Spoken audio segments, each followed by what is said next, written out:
Muito bem. Bom dia, boa tarde, boa noite para você que é fã de basquete. Está conectado aqui no Basquete Transforma Podcast, mais uma iniciativa do projeto Basquete Transforma SC, essa parceria simplesmente sensacional entre a NSC e a Federação Catarinense de Basquetebol. Na apresentação, o Clube do Basquete, eu, Marcelo Piovanotti, a voz do basquete catarinense, junto comigo, uma das maiores estrelas do basquete sobre rodas de Santa Catarina, Aldo Mundi. Tudo bem, Aldo?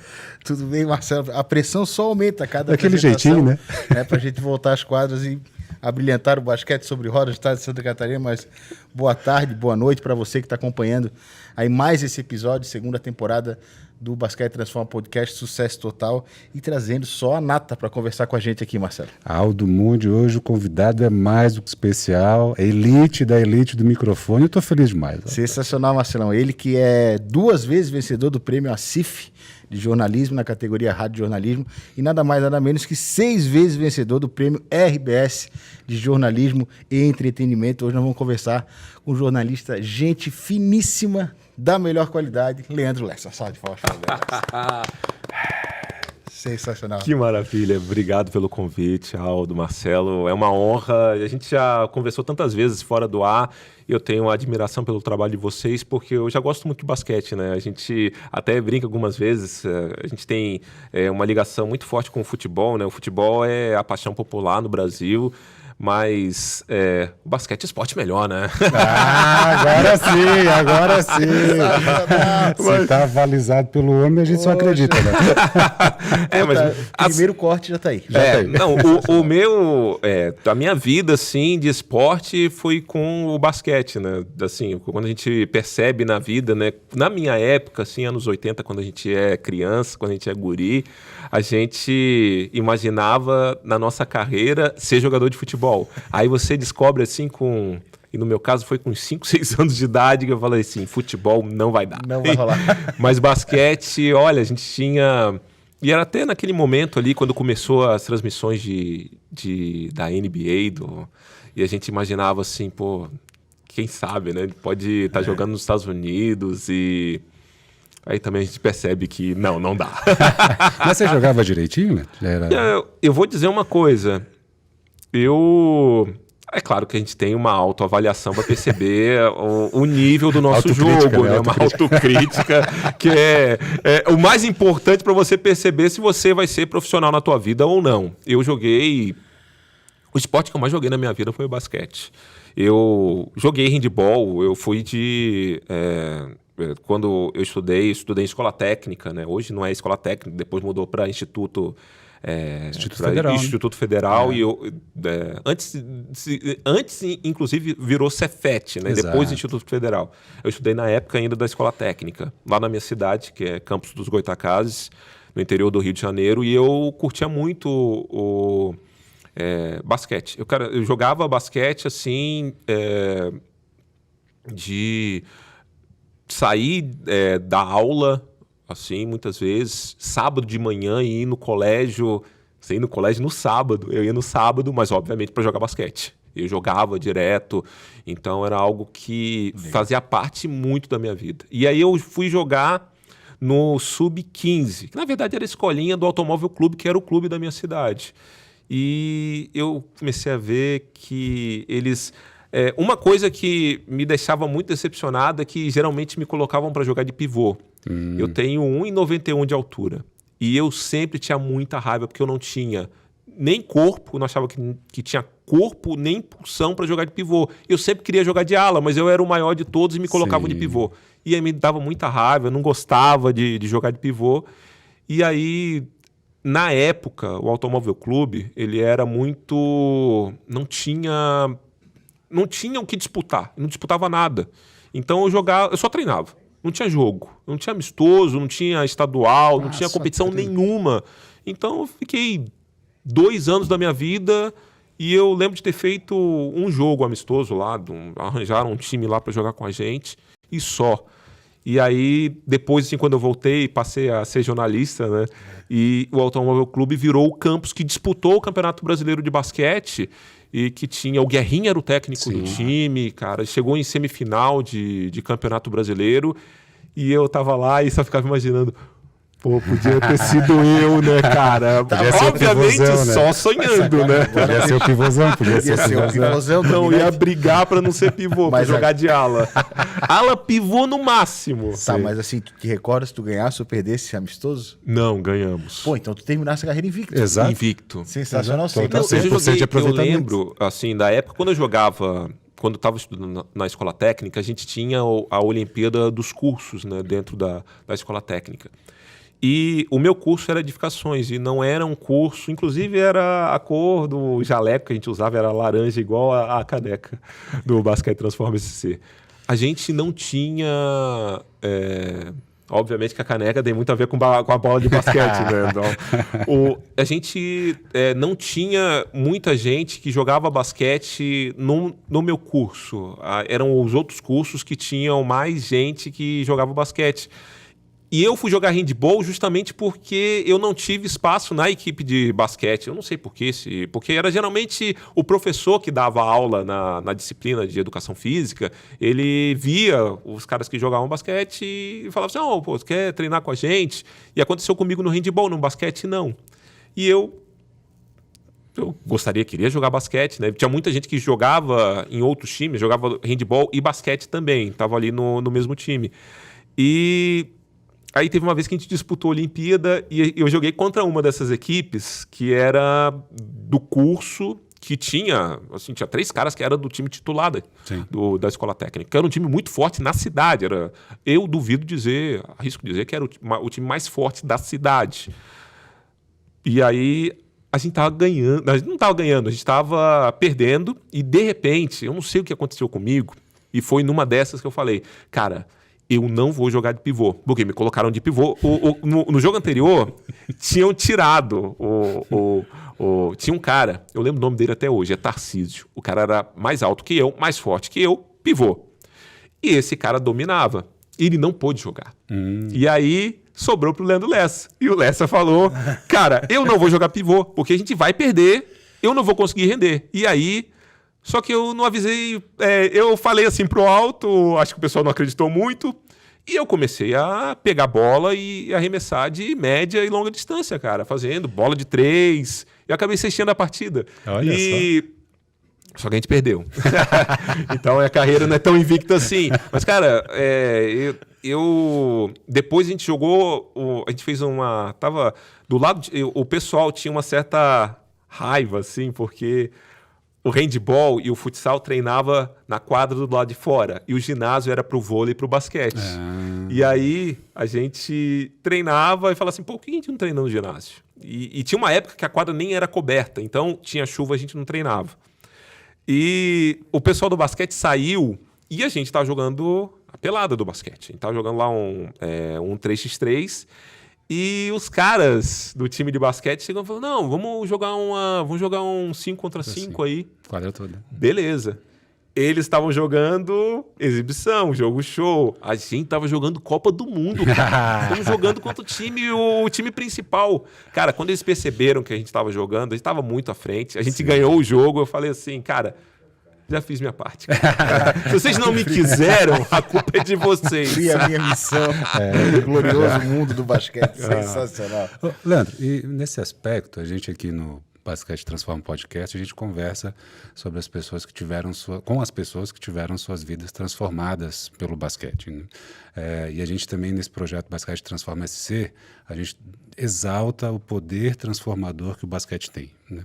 Mas na arte de informar, na arte de comunicar, né, o jornalismo em si, como é que essa arte transforma a vida das pessoas e da sociedade? Sim, vale ressaltar que para ser jornalista, né, a gente está uma mudança hoje, né, porque não só jornalistas têm o caráter informativo, né, é claro que sempre com muito cuidado, né, mas a gente tem um número muito grande de pessoas que estão aí nas redes sociais, que estão fazendo esse trabalho de divulgação e que também é muito importante. É claro que, obviamente, quando o trabalho é feito com cuidado, a gente precisa checar a informação e, no caso de quem começa trabalhando com esporte, que no meu caso, assim, era algo que eu já pensava quando eu tinha 8 anos de idade. A gente tinha os jogos, para quem é mais antigo e jogava futebol de botão, eu ficava narrando os jogos durante o pessoal e eu brincava de narrar os jogos. Eu vi os jogos na TV e eu ficava narrando para mim mesmo. Eu comecei assim e eu guardava muita informação. Eu tinha muito, na época, jornal impresso. O meu pai gostava muito ele comprava jornal todo dia.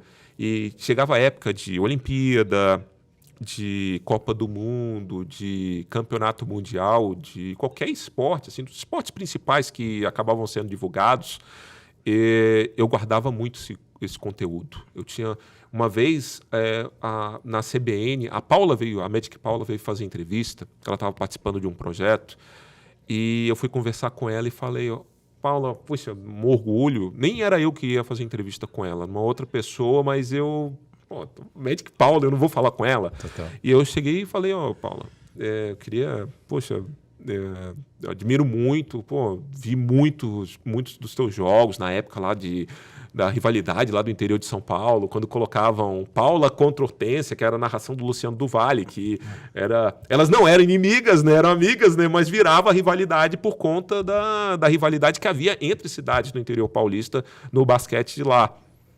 E aí chegava na seleção, aí jogava. A gente teve a honra de ter Hortência, Paula e Janete no mesmo time, Sim. campeão mundial em 1994 na Austrália.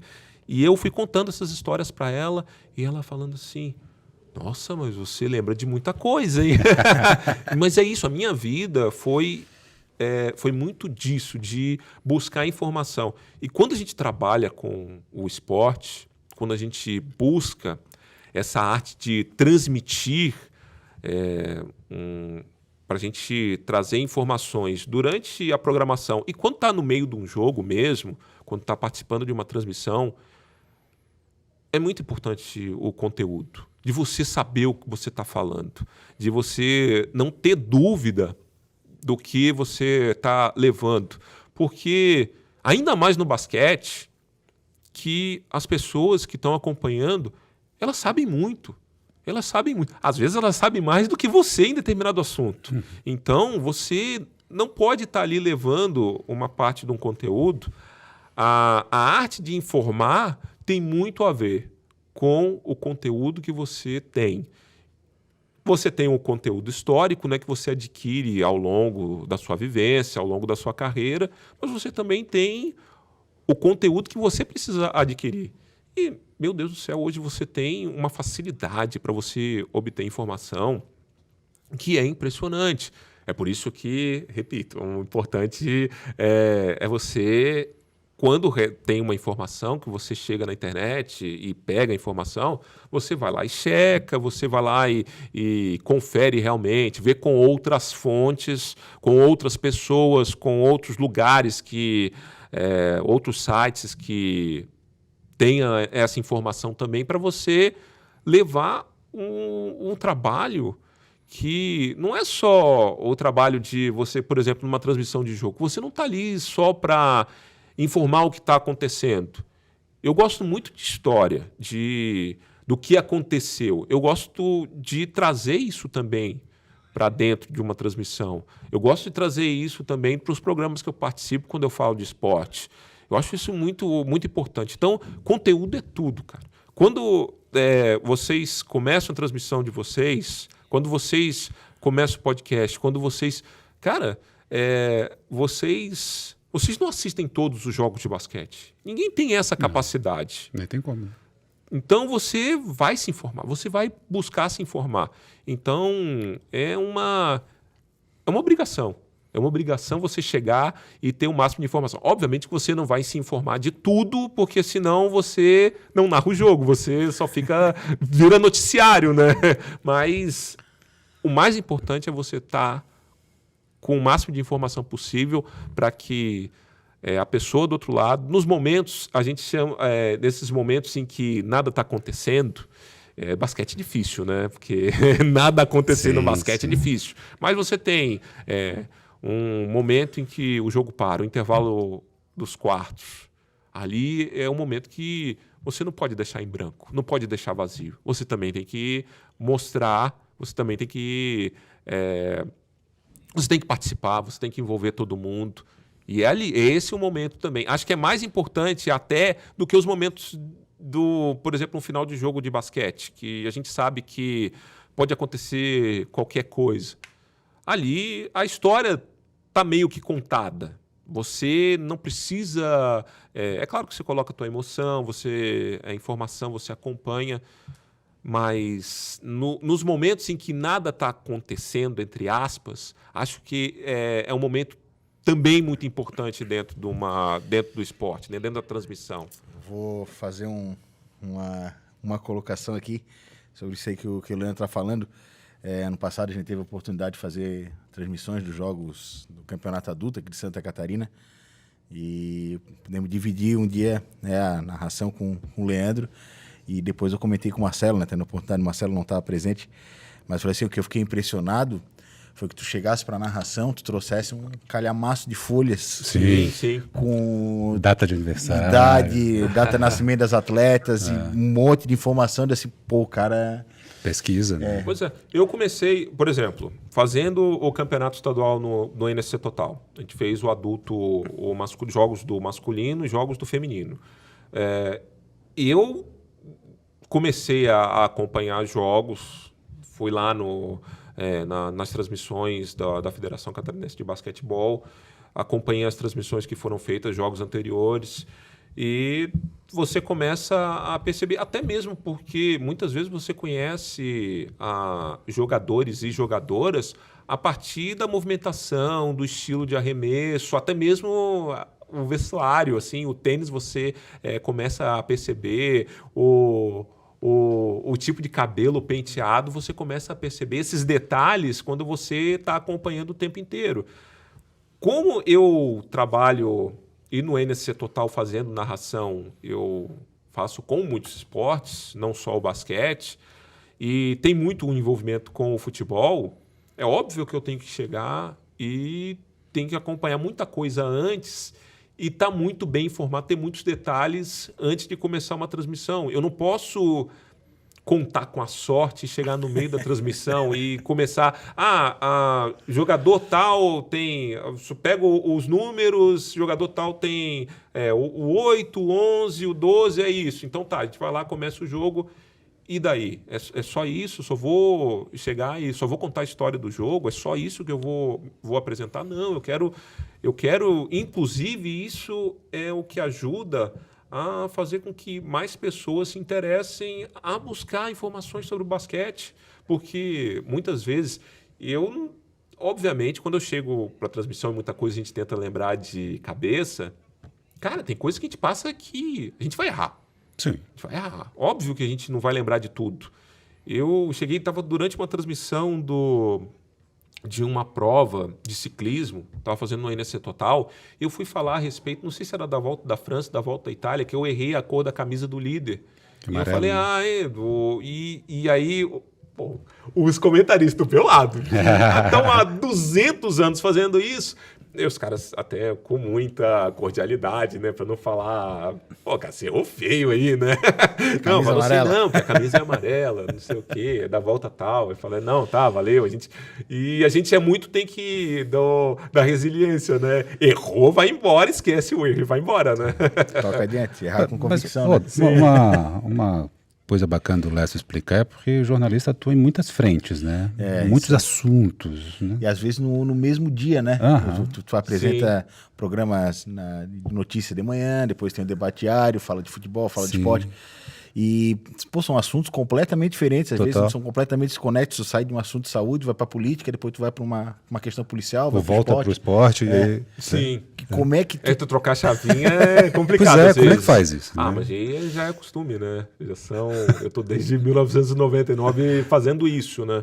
Eu comecei lá em Juiz de Fora, eu sou formado na Universidade Federal de Juiz de Fora. Eu comecei na rádio universitária em 1999. Eu entrei na universidade 12 de abril de 99. 16 de abril eu já estava trabalhando em rádio. E E lá eu só trabalhava com esporte. Aí depois eu comecei a trabalhar com outros setores, né? E eu comecei a descobrir também o jornalismo geral, né? Então, a informação do que está acontecendo na cidade, do que está acontecendo no estado, mas... Tu optaste pelo jornalismo pela questão esportiva? Pela questão do esporte. Eu lembro, assim, quando eu era guri, que a gente tinha o jornal, a gente fazia jornal da rua e a gente colocava os resultados, assim, eu colocava, né? Eu era o cara, a gente fazia pelada, futebol na rua, né? Antigamente possibilitava isso de jogar na rua, né? Hoje, infelizmente, não dá mais.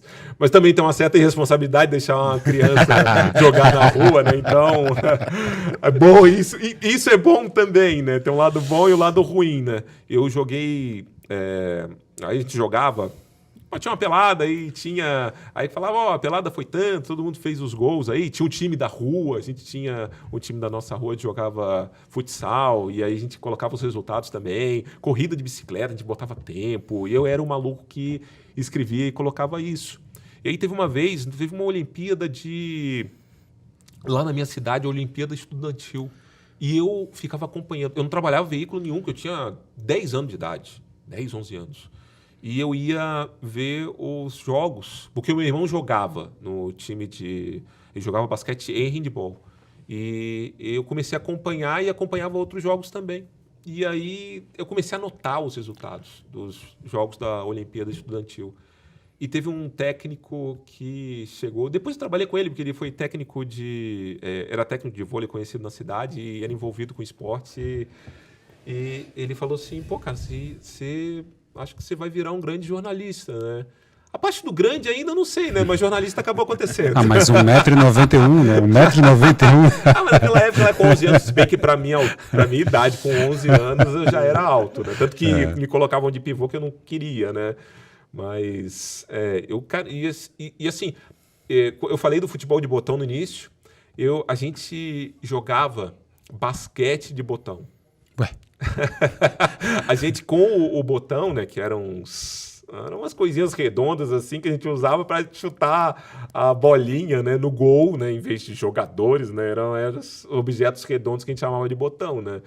E em vez de gol tinha um vizinho nosso, era amigo do meu irmão, né, da mesma idade do meu irmão, né, mas a gente brincava junto também, que a gente jogava futebol de botão, e ele criou o basquete de botão.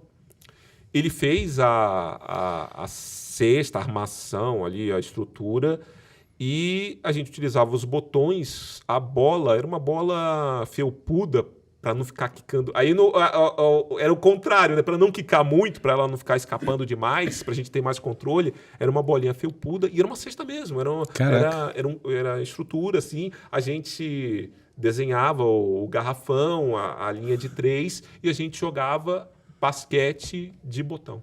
Tinha que ter imagem disso, cara. Eu quero conhecer esse cara. Esse cara é genial. Esse cara é genial. 1,60 de altura. Genial, ou seja, só basquete de botão, né? Mas se bem que, assim, o Muggsy Bogues jogava com 1,60, né? Ele, inclusive, ia pra quadra de botão. Né? Parou, Cara, espetacular. Eu nunca mais vi, devia ter registrado, porque foi uma ideia espetacular. Genial, claro. Nunca mais vi internet, assim, devia ter procurado para ver se alguém teve a mesma ideia que ele. Ou se ele registrou a ideia, a gente não sabe, né? Então. Ô, Les, e você comentou 20 anos de jornalismo. Então 99, 25. 25 anos de jornalismo. Anos. 16 de abril já completou 25. É um tempo já, né? Você acompanhou muitos períodos, muitas mudanças da forma de informar, da forma de fazer jornalismo, principalmente como as pessoas acessam a informação. Né? Sim. Qual o impacto dessas grandes mudanças, principalmente as tecnologias que surgiram, agora a internet que dá acesso imediato às informações, para a construção de uma pauta jornalística, para o jornalismo como um todo? Na verdade, Marcelo, não só mudou o jeito da pessoa se informar com... Primeiro, a internet. Eu comecei a trabalhar em rádio, ainda tinha fax, ainda tinha agência, mandava as informações, a gente recebia aquelas impressoras que faziam... A gente era o jeito que a gente recebia. Papel ficava Nossa, sim. Matricial. Isso, matricial. A gente trabalhava, eu comecei com isso ainda, e a internet ainda eram poucos sites, eram poucos portais que tinham informação. Hoje a gente tem rede social, plataformas de streaming. A maneira que as pessoas acessam, não é só a mudança na maneira que as pessoas acessam, mas é a maneira que as pessoas consomem e interagem com esse tipo de material, com esse tipo de conteúdo. Porque as pessoas agora têm uma maior possibilidade de entrar em contato com as pessoas que estão produzindo esse conteúdo.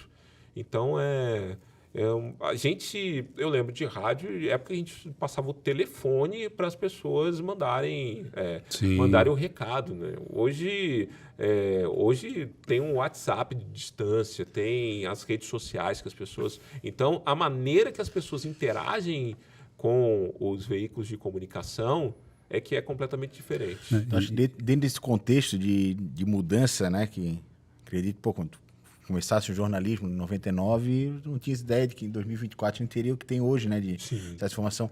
Dentro desse contexto, dá para dizer que o rádio é um ponto fora da curva, que é um meio de comunicação que se manteve. É meio loucura, né? Porque eu sempre ouvi, em 99 eu já ouvia que rádio ia acabar. E já tinha o mesmo papo, rádio, jornal. O jornal sofreu esse processo, né? A gente já viu grandes veículos impressos que já não estão mais, ou migraram. Naquela época era muita ousadia ainda o jornal impresso migrar e ficar só para o online. E a gente já viu esses movimentos ao longo desses últimos 25 anos. A gente hoje... banca de jornal. Cara, isso aí era em cada esquina. Hoje a gente... era ponto de encontro, inclusive. Pois é. A gente, para conversar, para ver, muita gente nem comprava o jornal, ficava lendo o jornal na frente da banca, né? Fazia amizade com o dono da banca. Pois é. Assim, a gente comprava, era o álbum de figurinhas, era os quadrinhos, era as revistas, tava ali na banca. E, de repente, isso acabou. Eu ouvi muito também disso do rádio, mas o rádio tem uma coisa que ainda os outros veículos não conseguem. Mesmo a internet ainda um pouco, os veículos que estão na internet, que é a instantaneidade. De você estar ali, a informação chega e você já entra no ar. A internet ainda depende de... você pode ir lá no Twitter e já colocar a informação. Twitter não, X, mudou de nome. Mas eu ainda chamo, às vezes eu chamo de Twitter. Chamo de X também. Até o cara lá querer mudar o nome de novo. É claro que você vai lá nas redes sociais, você pode postar no mesmo momento.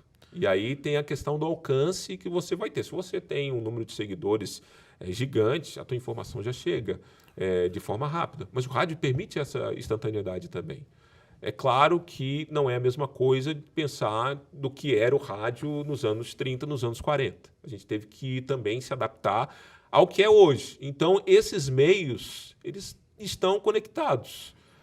Há uma conexão dos canais de internet com rádio, com a TV, e a gente vai seguindo. Eu não vejo ainda a rádio perdendo o poder que tem ainda de ser comunicativo com a população, mas aí eu não sei, né? As coisas mudam muito rápido também. Não vou arriscar aqui também dizer que daqui a 20 anos a gente vai continuar tendo emissoras de rádio. Eu gostaria muito que tivesse.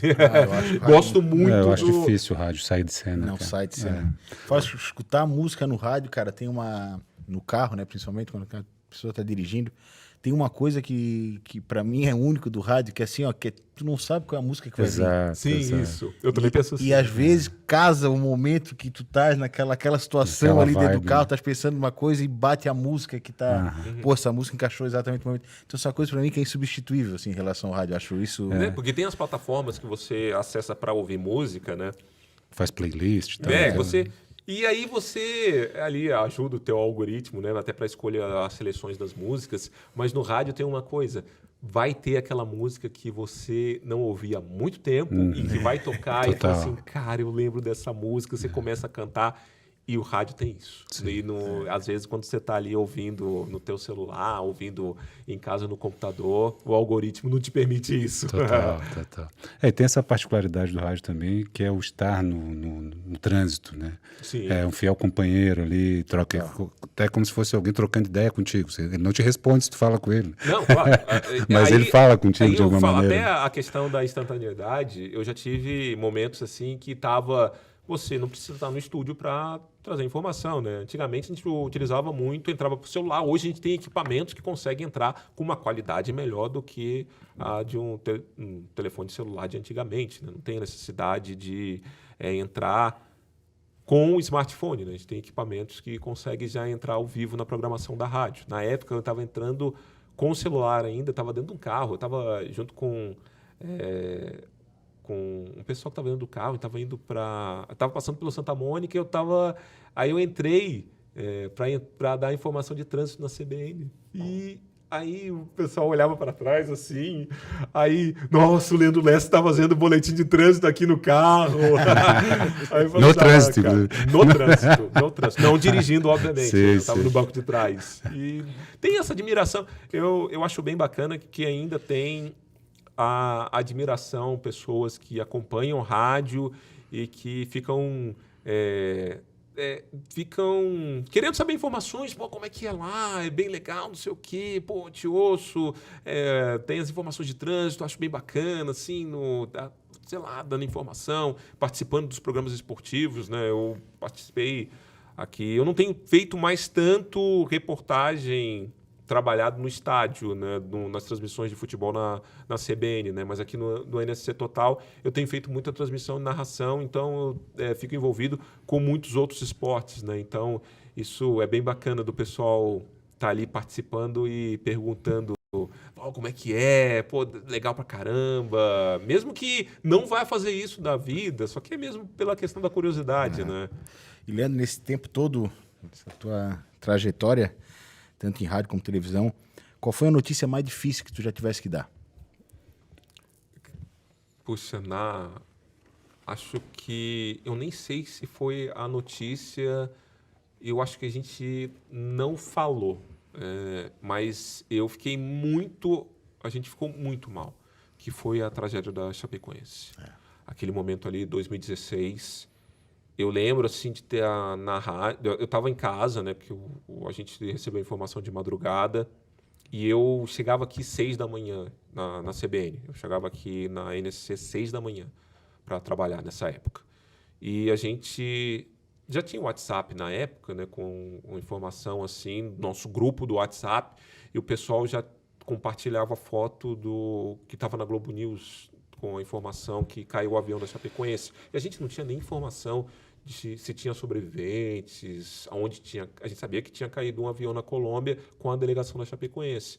Então a gente veio para cá e quando começaram a vir as informações, e a gente, a CBN, né, na época ainda era a CBN Diário, né, depois mudou para a CBN Floripa, e a gente ficou com a programação da rede CBN. E a rede CBN que estava repassando as informações que estavam entrando para todo o Brasil. E a gente nem participava, sabe? A gente não entrava no ar porque ficava tudo por São Paulo. E ali a gente tinha pessoas que a gente conhecia, sabe? Tinha o André Podiak, ele trabalhava, Sim. a gente trabalhava nesse prédio, trabalhava praticamente. Eu não lembro se na época a gente trabalhava na mesma sala, né? Teve uma época que o Diário Catarinense e a CBN dividiam a mesma redação, né? Eu não lembro se a gente estava ainda na mesma redação, mas imagina, você não sabia, a gente entrava em contato e manda mensagem e não responde. E aí, quando começaram a vir as primeiras informações a respeito, e ainda tinha muita coisa contraditória, sobreviveu, não conseguiu. Né? E a gente... Nossa, aquele dia foi terrível. E na época ainda, além da CBN, eu dava aula de inglês. E aí, de noite, assim, ainda eu trabalhava o dia inteiro, ainda depois tinha que dar aula. E com aquilo na cabeça, cara, e você tem que fingir que esqueceu que aquilo ali aconteceu. E eu lembro de um aluno chegar no final, eu dava aula até 10 horas da noite. E chegar no final ainda, pô, imagino que deve ter sido difícil para ti para trabalhar hoje com a notícia da Chapecoense.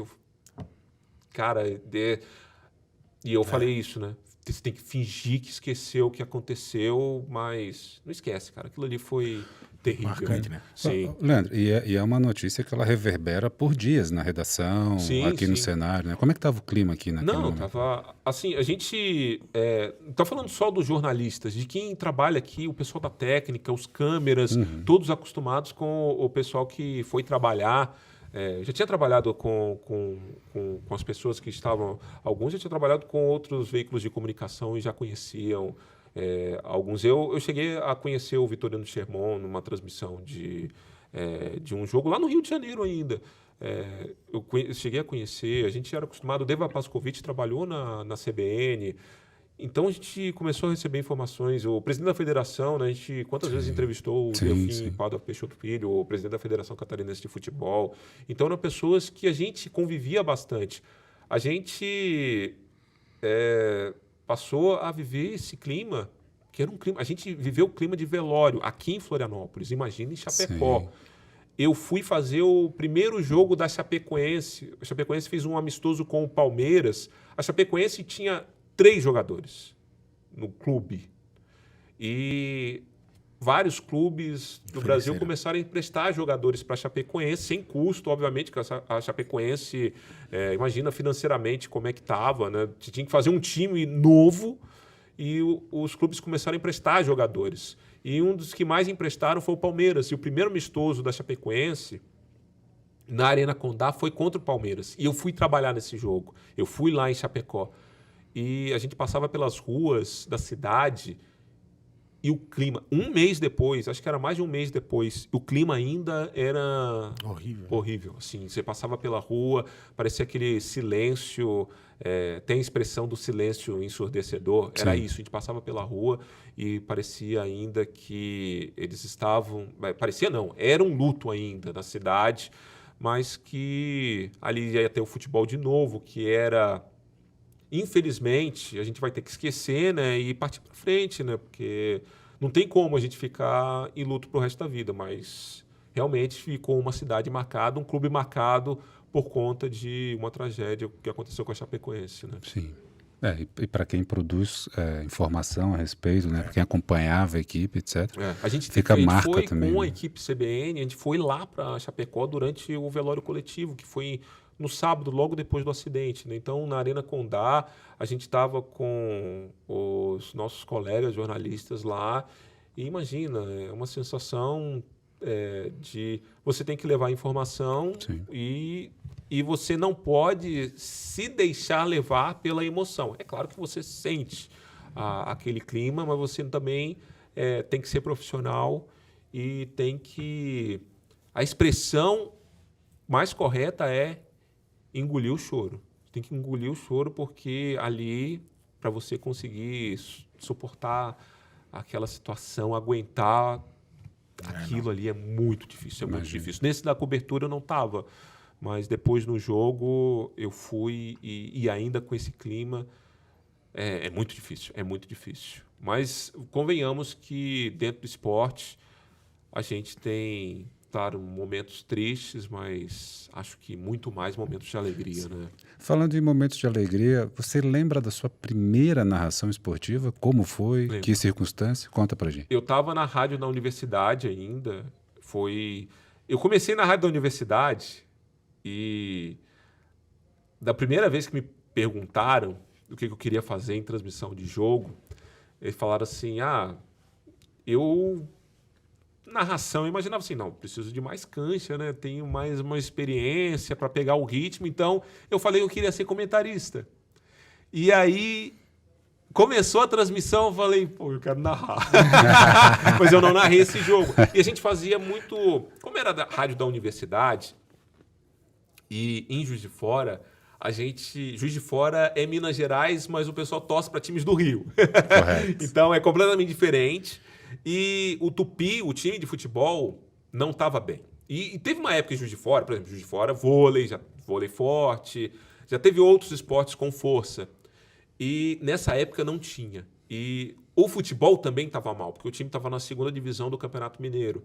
Então, a informação que tinha era a informação, durante os nossos programas esportivos, muito mais dos clubes do Rio de Janeiro. A gente tinha alguma coisa dos clubes de São Paulo, até porque ali na universidade tinha muita gente que vinha do interior de São Paulo também, que estudava ali. E eu fiz um jogo de seleção brasileira.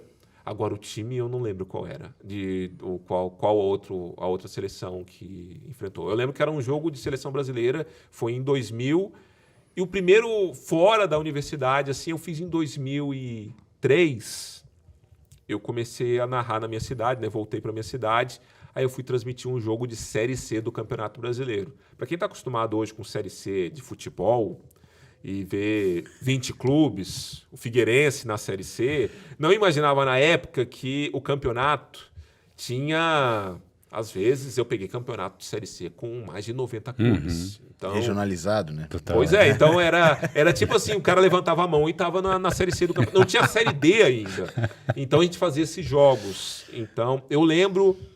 Ele fala que os times eram demais. Tem esse aqui, esse daqui e os demais. Os demais. Era todos era o resto. Participava todo mundo. Então, eu lembro porque eu fui começar essa narração, era um jogo quarta-feira, 3h15 da tarde. E eu fui começar a transmissão e me passaram o roteiro, né? E no roteiro estava escrito boa noite. E 3h15 da tarde o narrador falou: boa noite a todos! E era um jogo que tinha no estádio 3h15 da tarde, um jogo de Série C. 4 pessoas. Não, tinha mais um pouco. Devia ter umas 20 pessoas. Eu só ouvi um grito assim: boa noite! E aí foi a minha estreia na rádio lá na minha cidade fazendo narração. Provavelmente o jogo foi nesse horário porque não tinha refletor no estádio para ser. Não tinha refletores, mas eles não queriam gastar, né? Porque Alguma o coisa estádio tinha. não era do time, né? Total. Então Emprestado. ele falou assim: não, vamos fazer esse jogo de tarde, né? Porque a gente não gasta com iluminação. Ô, Lessa, mas primeira narração, imagino que bata o nervosismo, etc e tal, né? Qual é a técnica, né, que você utilizou naquele dia? Tinha estudado alguma coisa? Como é que foi a preparação para essa primeira narração? No caso, como foi seleção brasileira no futebol ali, a gente tá ali. E no caso da universidade, a gente tem... Como ninguém tá recebendo nada para fazer, então tem um monte de gente. E todo mundo quer fazer porque... O pessoal tá ali para aprender, o cara quer aprender. Ter experiência, Então a equipe tinha... Cara, eu lembro que a gente fez um jogo lá na universidade da seleção. A gente, obviamente, fazia em caráter de teste, né? A rádio pegava no alcance do campus da universidade. E tinha gente que ouvia em alguns outros pontos, né? Mas até pelo limite, né? Não dá, você não pode botar um monte de... a potência do som não pode ser para a cidade inteira, até acho que não tinha capacidade, eu acho que tinha limite, era da lei também na época. E então a gente tinha... Eu era o narrador, a gente tinha uns 3 comentaristas, a gente tinha 2 repórteres no primeiro tempo, 2 repórteres no segundo tempo, completamente diferentes. Até eu lembro, na época, eu fui fazer uma gravação, a gente não ia fazer nem ao vivo, a gente ia fazer a gravação de um jogo da Seleção Brasileira, porque a gente queria deixar gravado para servir de currículo para a gente utilizar assim para quando as pessoas quisessem mostrar ali o trabalho para alguém que quisesse contratar de alguma empresa. De portfólio, isso. E aí eu narrei esse jogo e eu estava para ser chamado na Rádio Juiz de Fora. O cara da rádio já tinha entrado em contato comigo e falado: olha, eu quero pegar leve, então eu quero fazer os jogos... eu vou deixar os jogos de tubo, né? Que lá eles chamavam de geladão, que são os jogos dos times do Rio, que faz a narração pela TV, então você faz em estúdio. Ele só queria fazer os jogos do Tupi no estádio.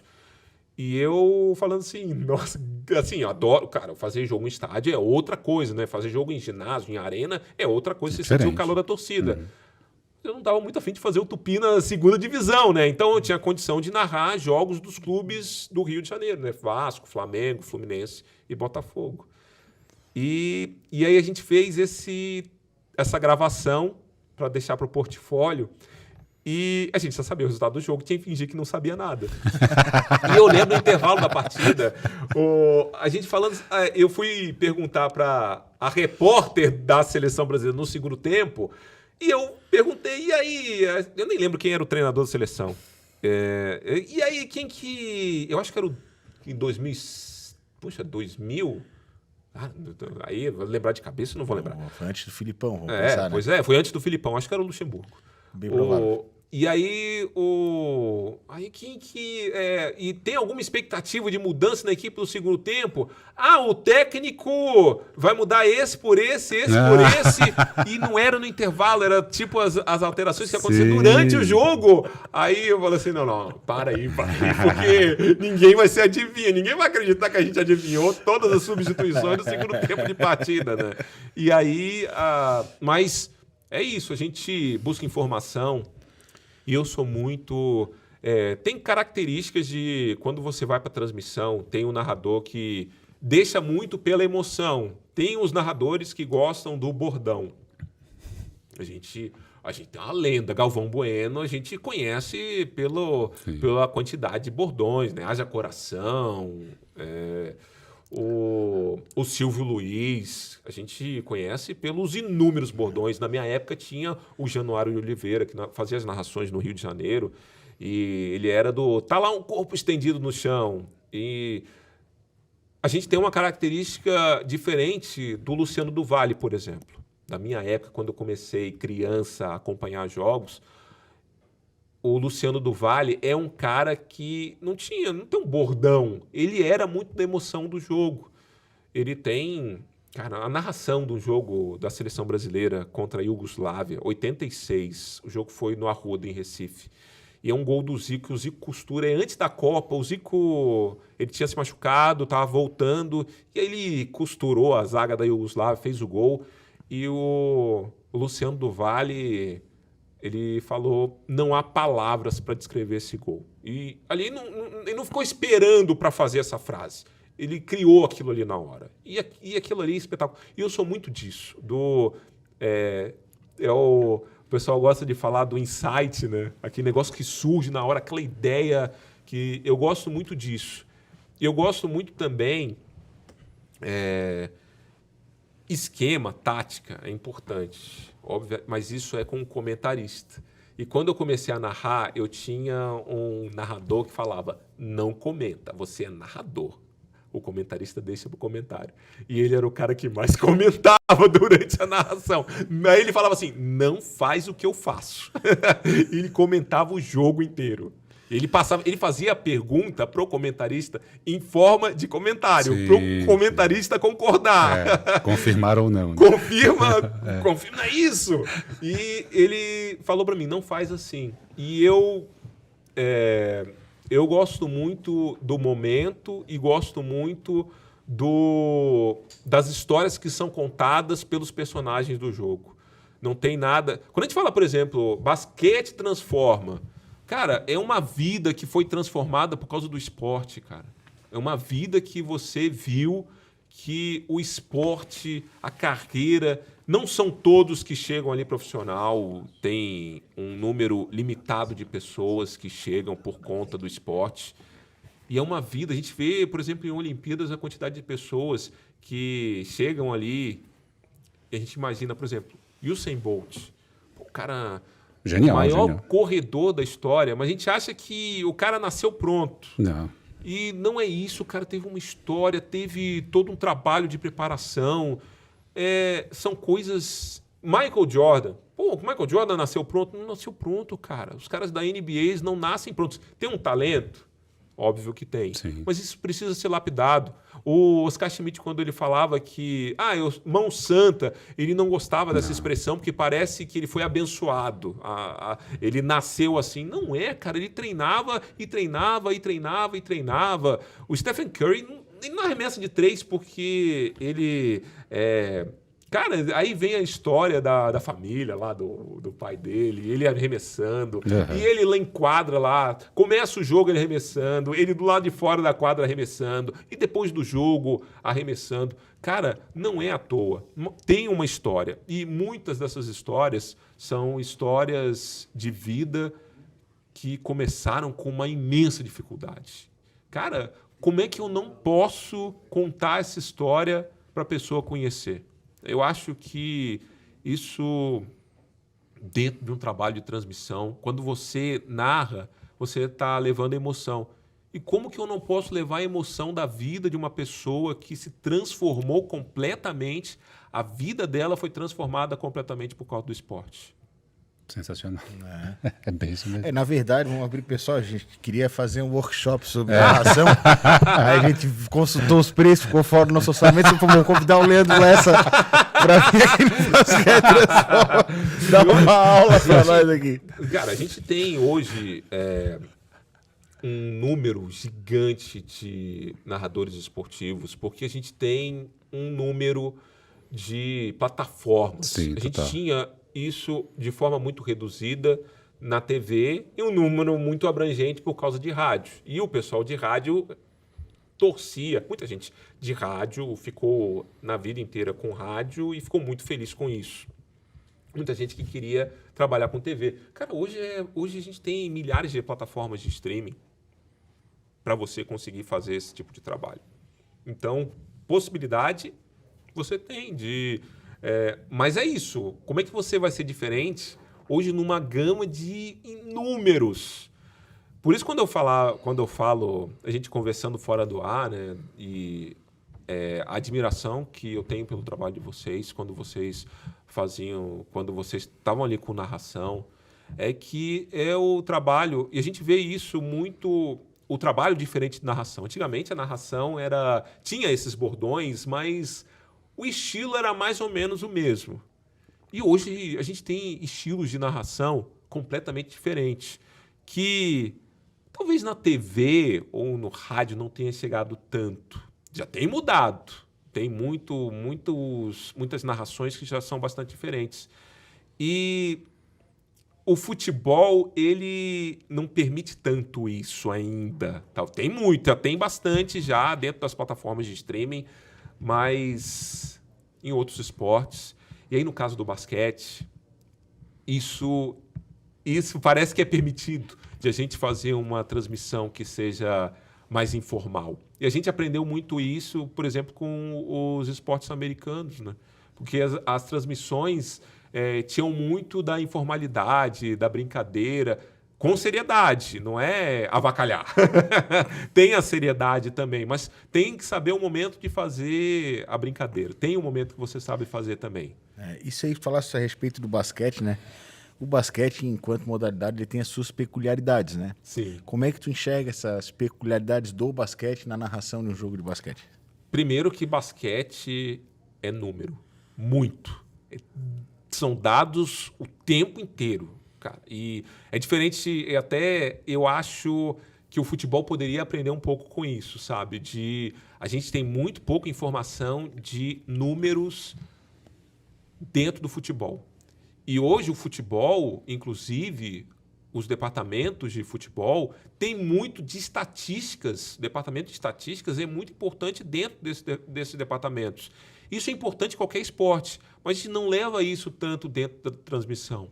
A gente vê o futebol, às vezes os caras falam assim, a posse de bola, número de chutes a gol, chutes que vão na direção do gol. Cara, isso no basquete é completamente diferente. Você tem chute de 3, porcentagem de chute de 3, 2, chute média distância, longa distância, zona morta, lance livre, porcentagem de lance livre, tempo de quadra, número de faltas, eficiência. Cara, plus, minus.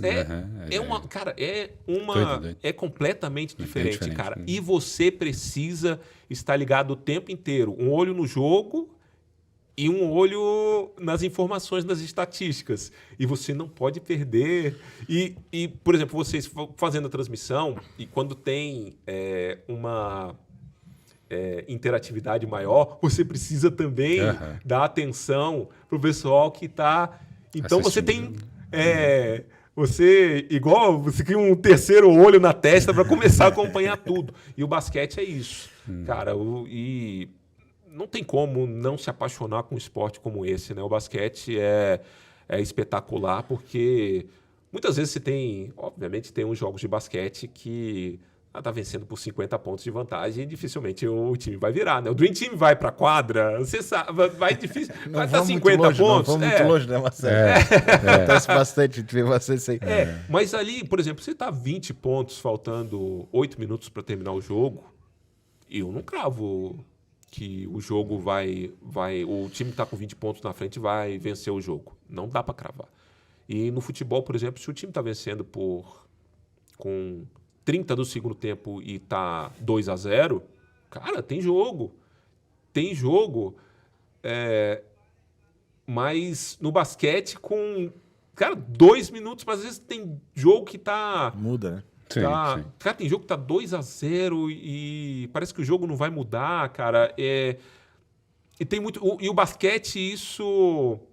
Cara, com 5 segundos... Muita coisa. Você tem lance decidido com menos de 1 segundo de jogo, né, cara? Então, o basquete nisso é espetacular.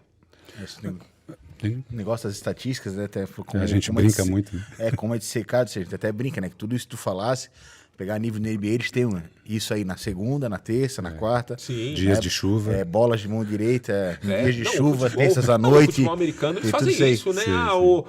Foi a primeira vez que o time venceu numa segunda-feira, num dia de chuva. Os americanos são mestres nisso, cara. O legal da estatística é que assim, é humanamente impossível tu acompanhar uma temporada integral da NBA, por exemplo. São mais de 1.200 jogos, né? 82 jogos por time. Então, muitas vezes, tu tem que escrever a respeito do jogo, né? Até se for ver os melhores momentos, são 10 minutos, teve 12 jogos, não tem que ficar 120 minutos prendendo o jogo pro jogo ali. Sim. Mas tu pega as estatísticas, é tão dissecado cada quesito, né?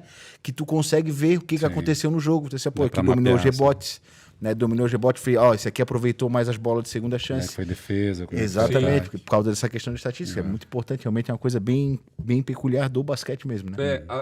Até mesmo quando você vai acompanhando ali o Clube do Basquete, quando vai ali para as redes sociais e vocês postam um determinado lance, cara, vocês não tem como acompanhar todos os lances de todos os jogos. Não dá para acompanhar os highlights dos jogos, cara.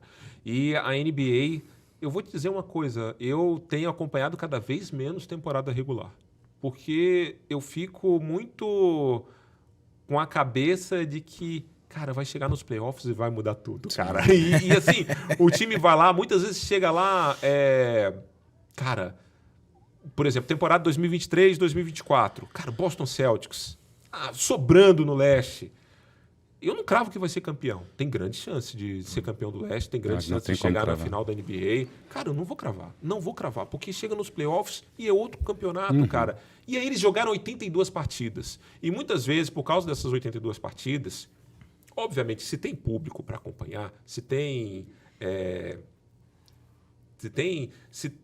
acompanhamento, se tem gente que acompanha, que vai para as arenas e estão acompanhando, estão comprando ingresso, beleza, mantém os 82. Mas, cara, você chega em muitos momentos ali que eles estão disputando partidas com o time reserva, porque o cara não aguenta, o cara tem que fazer uma viagem, no dia seguinte já tem jogo e... Cara, não vai aguentar. Tem muito atleta se machucando em virtude dessa enxurrada de jogos. Isso aí é até ruim mesmo para a NBA. Assim, então tem que ter um equilíbrio entre número de jogos e Mas acho que não vamos. Cara, isso Não, eles não depende mudam. financeiramente desse volume, Jogadores né? Tem como. reclamam muitas vezes, né, da quantidade de jogos, né? Mas ali tem a exposição deles também, né? Eles estão aparecendo. Quando tem mais jogos, eles aparecem mais também, né? Léo, nesse aspecto de aparecer mais, né? Para essa modalidade que é tão apaixonante, é tão intensa, os jogos são tão legais de assistir. Para o crescimento da modalidade, como é que a gente pode descrever a importância de ver o basquete agora sendo transmitido no maior canal de comunicação que a gente tem aqui em Santa Catarina, nessa parceria NSC-FCB? A NSC tem transmitido jogos do Campeonato Catarinense. Né? Como isso pode ser instrumentalizado para ampliar ainda mais o alcance da modalidade basquete? Uma coisa que é importante de a gente entender é que não adianta a gente achar que o esporte vai crescer se não tem uma fanbase. Cara, tem que ter fãs, você tem que colocar... O futebol americano está vindo para o Brasil porque, com certeza, tem um número de pessoas que está acompanhando o futebol americano aqui. A NBA já teve jogos amistosos aqui, já teve clínicas aqui, porque o Anderson Varejão aqui, passeando aqui pelo interior de São Paulo, lá no Espírito Santo também, por causa do que fez pelo Cleveland, ele... Cara, porque tem um número de pessoas que é um número razoável de pessoas que têm acompanhado o basquete da NBA aqui. Então, você tem que entregar a qualidade do produto, tem que ser importante. Hoje, no mundo, não adianta você fazer... vou fazer o campeonato porque... é basquete, o pessoal gosta de basquete, então eu posso entregar qualquer coisa. Não dá. Não pode fazer assim. A gente está vendo exemplos, por exemplo, do futebol, que muitas vezes a gente fazia campeonato catarinense, as transmissões, e os estádios não tinham estrutura para receber os jornalistas para fazer a transmissão. Imagina para o público. Então, tem que ter esse detalhe também, tem que ter essa atenção também.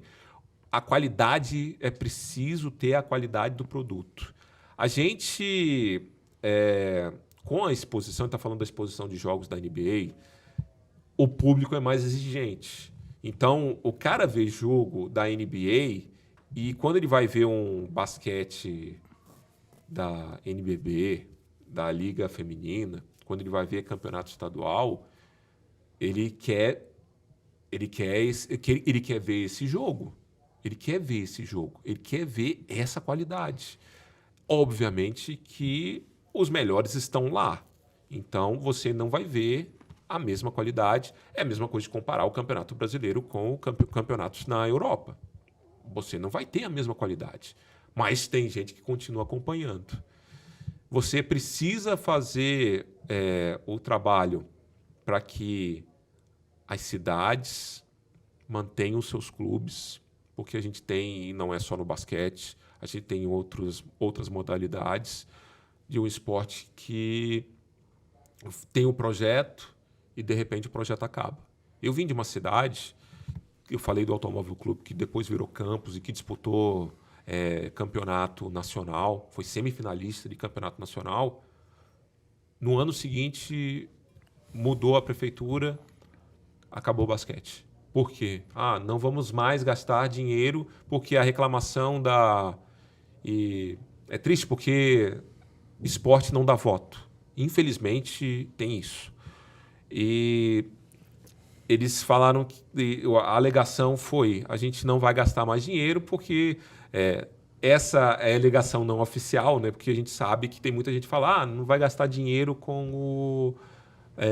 vai gastar dinheiro com o esporte, mas esse dinheiro podia ser usado na saúde, na educação, e muitas vezes as pessoas esquecem de pensar que o esporte é saúde, o esporte é educação. E muitas vezes esses ídolos que são criados dentro do esporte são pessoas que são utilizadas como exemplo para pessoas seguir no esporte, para ter caráter, para ter educação, para ter saúde. Então precisa de investimento. E muitas vezes o investimento é complicado de parte pública, porque envolve transições de municípios, estados, o poder público, e depende no esporte que não seja o futebol. No futebol depende também até, mas infelizmente no esporte, em outros esportes, outras modalidades, dependem ainda mais do patrocínio das empresas. E muitas vezes as empresas tem empresas que apoiam, estão há muito tempo apoiando o esporte, mas tem outras empresas que fazem um trabalho, começam e depois mudam o seu direcionamento e não fazem mais não vamos mais trabalhar com esporte. E aí fica muito complicado, né, para a gente conseguir um esporte de qualidade. Um detalhe que a gente comenta muito, Lessa, é que há um padrão na cultura brasileira de esperar o resultado para depois investir. E o que acontece com a Olimpíada? Pois é. A gente entende que para a modalidade crescer ainda mais, o investimento ele precisa vir antes. E aí se investe na modalidade, ela demonstra qualidade, ela mostra que atrai público, que é um bom produto. E aí depois sim, a modalidade vai alcançar o status que ela precisa. Né? A gente depende de bênçãos. Que quando a gente tem um Gustavo Kirten dominando no tênis, não foi um trabalho de esporte, a modalidade, não foi isso. Ele surgiu porque teve um trabalho que foi feito especificamente com o Gustavo Kirten. Sim. E esse trabalho pode ser potencializado para gerar outros talentos. Hoje a gente tem a Confederação Brasileira de Tênis, que é responsabilidade de um catarinense, Rafael Westrup. E aí tem um número de torneios que está sendo feito justamente para tentar buscar essa base de fazer com que mais pessoas... Tem torneio de tênis em Florianópolis para chamar esse pessoal... Gente, tem que ter jogo. Que não adianta se você tem um ídolo e o ídolo está jogando lá fora, está jogando os torneios lá fora, e aqui, aí eu vou, por exemplo, tem um tenista, Gustavo Kirten, eu começo aí acontecer a mesma coisa que aconteceu comigo quando estava jogando basquete. Eu não jogo nada, não tem torneio, não tem jogo, não tem campeonato. Aí eu vou pagar o equipamento, que muitas vezes não é barato. Nada barato. E vou lá para disputar, aí eu vou ficar lá batendo bola e acabou? É só isso? Não, eu quero. Quando eu entrei nisso aqui para jogar, é para pensar em algo mais. Então, esse trabalho é tanta coisa que envolve, trabalho de base, trabalho do esporte mesmo, a modalidade profissional, de ter dentro das modalidades, a gente ter um trabalho que depende, obviamente, de divulgação, mas o trabalho precisa ser de qualidade. Então, é um número de coisas que, se for, a gente vai levar um outro podcast para ficar falando a respeito disso. Mas a gente não pode defender... o que eu queria falar é que a gente não pode depender dessas bênçãos. A gente não pode depender de um cara elevar. Eu comecei no esporte por causa do Brasil, quando ele foi campeão pan-americano em 1987, lá contra os Estados Unidos, nos Estados Unidos. Eu vi o basquete por conta disso. Teve a qualidade, porque tinha os Cachimeche, tinha Marcel, tinha o time que ganhou dos Estados Unidos lá. E o que é a seleção brasileira de basquete hoje? A seleção não vai para a Olimpíada. Então, é um trabalho que... aliás, o basquete sul-americano, infelizmente, hoje, comparado com o basquete europeu, comparado com o basquete na América do Norte, com o Canadá, com os Estados Unidos, Austrália, infelizmente está tendo um trabalho que está permitindo com que esses centros, novos centros, a Alemanha, nunca imaginaria que a Alemanha ia ser campeã mundial. Lá, tinha Dirk Nowitzki, mas a gente falava, é um cara diferente dentro de um país que não tem... É a benção que você falou. É a benção. E eles conseguiram capitalizar para fazer com que o basquete se tornasse uma força e viraram campeões Bom, mundiais. mas é legal isso que o Lessa falou de 87, foi apaixonante porque teve acesso ao jogo. Então, né, teve a a transmissão... Sim, sim. Então, Não, o jogo, olha... eu vi o jogo pela TVE, no Rio de Janeiro, TVE, né? Aqui, essas emissoras que depois viraram as emissoras da TV Brasil. A TVE, a TV Educativa no Rio de Janeiro, fez a transmissão do jogo. Então importância e não do era jogo, uma né? emissora apenas, né? Tinham várias emissoras que faziam a transmissão dos Jogos Pan-Americanos. Acho que a Globo também fez a transmissão do jogo. Então, você tinha vários caminhos. Óbvio que é importante ter a divulgação, mas teve ali a qualidade que foi mostrada dentro de quadra para que a pessoa até reconhecesse o talento dentro de quadra. E quando reconheceu o talento, depois conhecendo a história, reconhece o trabalho também. Mas é que tem um detalhe, Lessa.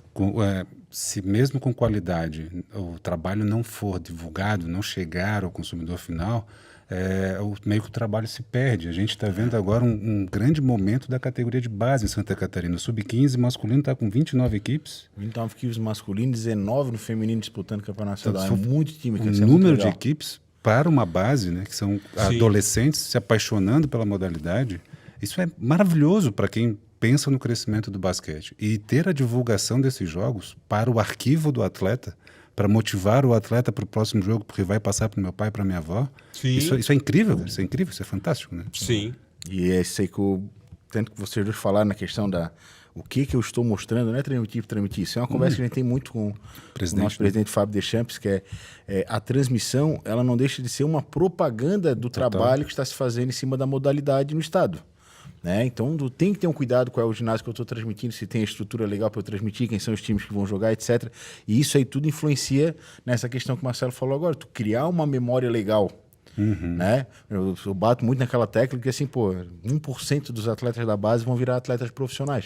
Para tu ver assim, nós temos aí 100 anos de história de basquete em Santa Catarina, a nossa federação foi criada em 95, mas desde quando era junto com o remo, junto com o atletismo.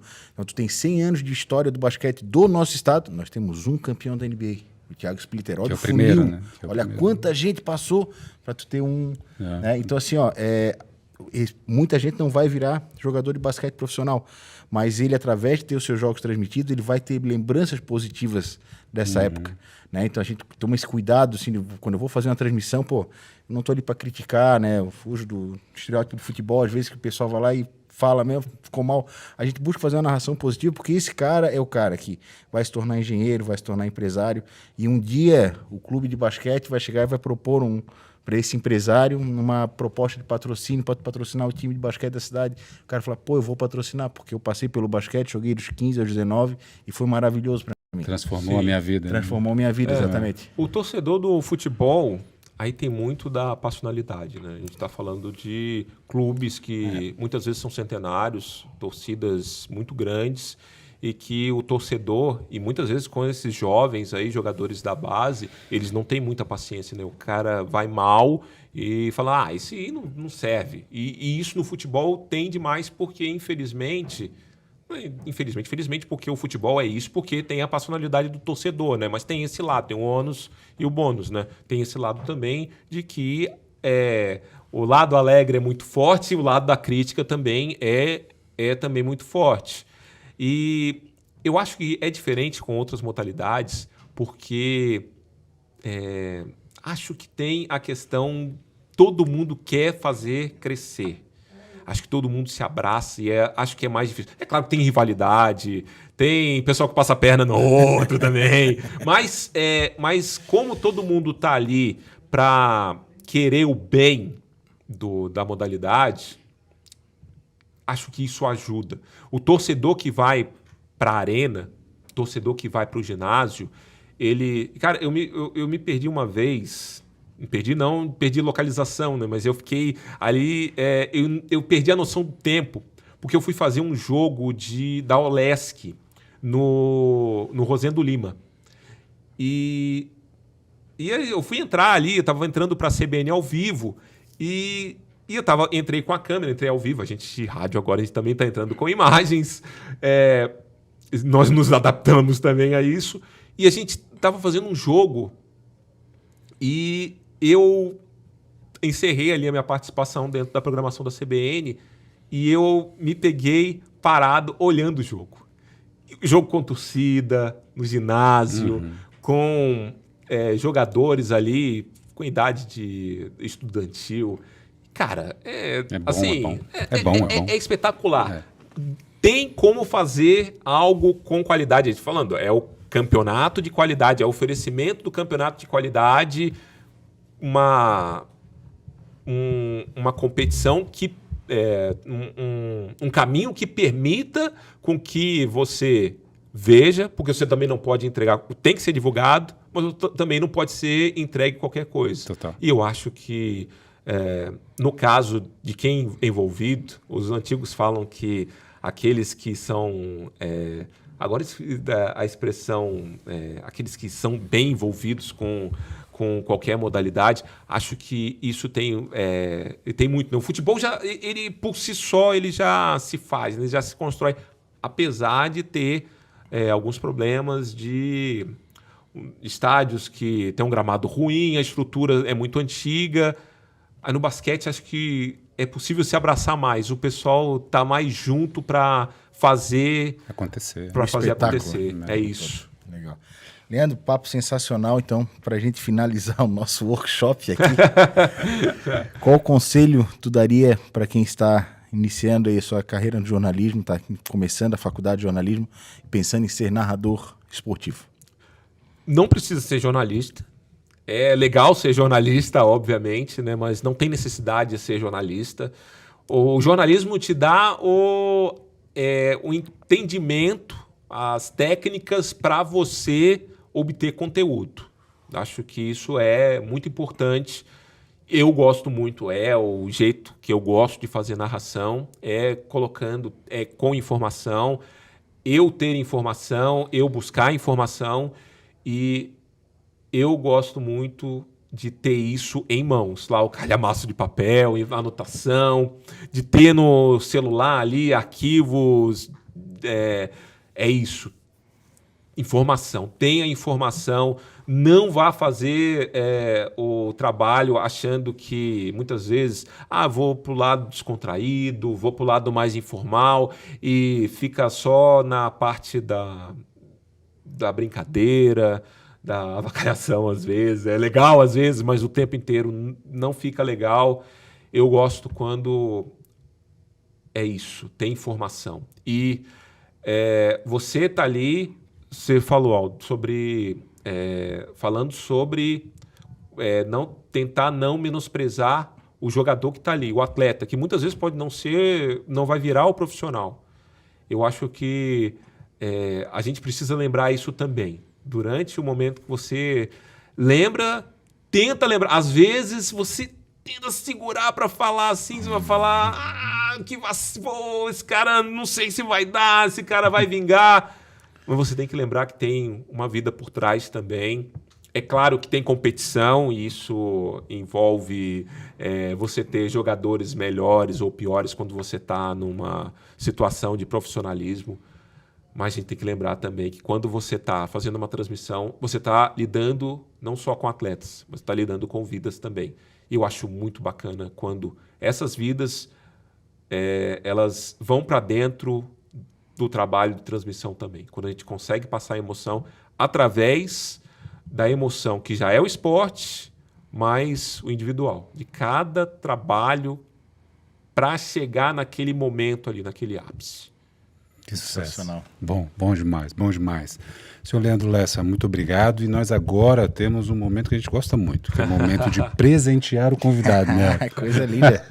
Senhor Leandro, temos aqui, para começar, o boné do Clube do Basquete. Que espetacular. Presente para você. Eu gosto muito de boné, então aprecio bastante. Temos também a camiseta símbolo do Basquete Transforma Podcast. Espetacular. Vamos abrir? Sim, fazer um barulhinho. Ótimo. Aqui para você. Que maravilha. A arte da nossa gloriosa Tite. Eu tenho muito orgulho de participar. Contrato aqui. Essa é a arte que está lá na quadra do Red Park. Exatamente. Eu sou muito fã, já falei várias vezes a respeito do Basquete Transforma.